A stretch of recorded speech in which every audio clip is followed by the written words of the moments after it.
Train দুর্ঘটনায় মৃত BJP সমর্থকদের বাড়িতে গিয়েছে তৃণমূলের প্রতিনিধি দল। মুর্শিদাবাদের বরঞ্চা মশোড্ডা গ্রামের বাসিন্দা গোপীনাথ বৈরাগ্য, সাবলদহ গ্রামের মুক্তিপদ সূত্রধর এবং রামপ্রসাদ ঘোষ।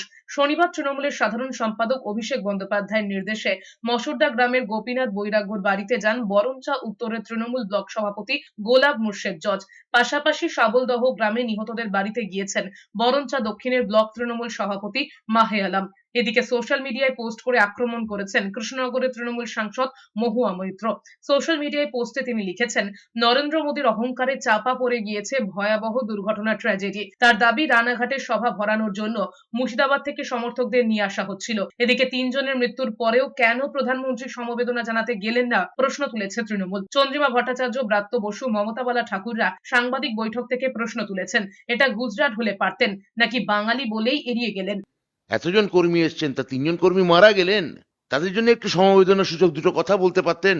তার কর্মী বলে কি এবং বাঙালি বলে কি তাদের জন্য একটু চোখের জল ফেলা যায় না? এটা কি যদি 3জন গুজরাটি মানুষ মারা যেতেন? আমরা দেখেছি গুজরাটে অত বড় প্লেন অ্যাক্সিডেন্ট হওয়ার পর হাসপাতালে চলে গেছেন মাননীয় স্বরাষ্ট্রমন্ত্রী। তাহলে এই 3জন মানুষের জন্য একটু দুঃখ প্রকাশ করতে, যেটা আমরা করি বিজেপি কর্মীর জন্য, সেই দুঃখ প্রকাশ করতে অসুবিধা কি ছিল?